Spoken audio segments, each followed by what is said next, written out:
Dear friends, Sir Handel Brown is the owner of a little railway which goes to Skarloey and Reneus. Skarloey means lake in the woods, and Reneus means divided waterfall. They are beautiful places, and lots of people visit them. The owner is very busy, so Mr. Peter Sam, the Thin Controller, manages the railway. The two engines, who are called Skarloey and Reneus, grew old and tired, so the owner bought two others. The stories tell you what happened. The author.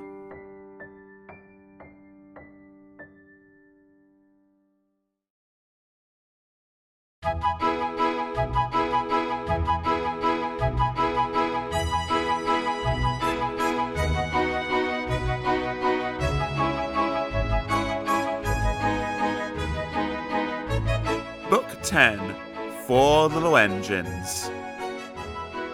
Story 1, Skarloey Remembers.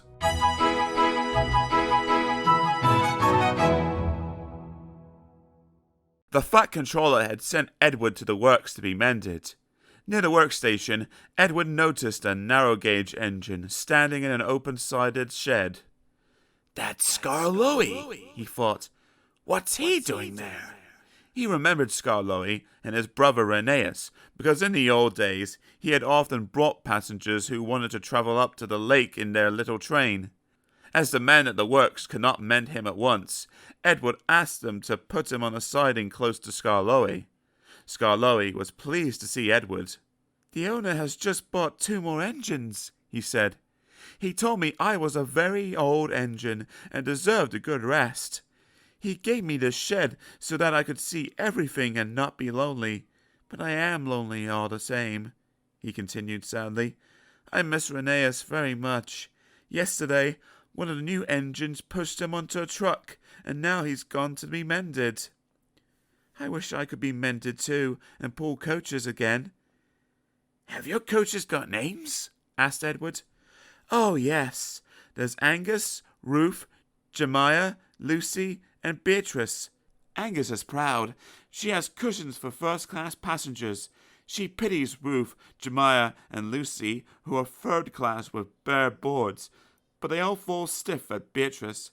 Beatrice often smells of fish and cheese, but she is most important," said Skarloey earnestly.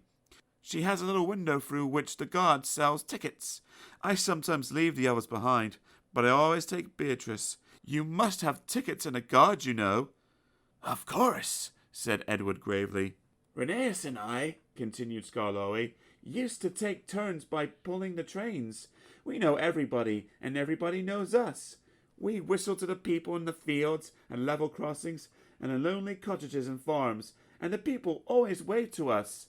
We love passing the school playgrounds at break time, for then the children will always run over to the fence to watch us go by.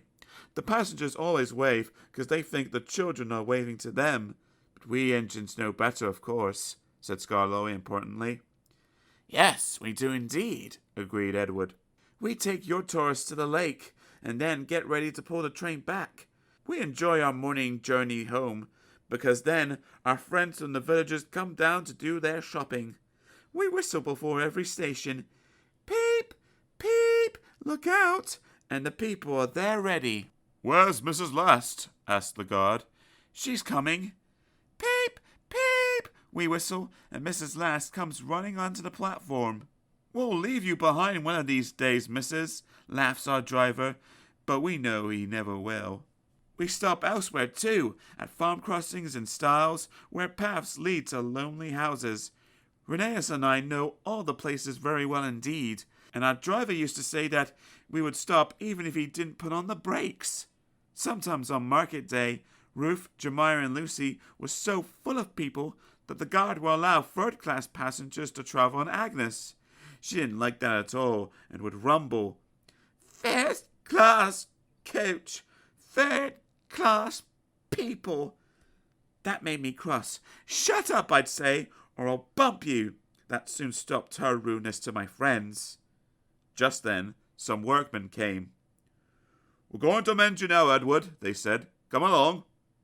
"Goodbye, Skarloey. Thank you for telling me about your railway. It's a lovely little line." It is. Thank you for talking to me, Edward. You've cheered me up. Goodbye. Skarloey watched Edward being taken back to the works. Then, shutting his eyes, he dozed in the warm afternoon sun.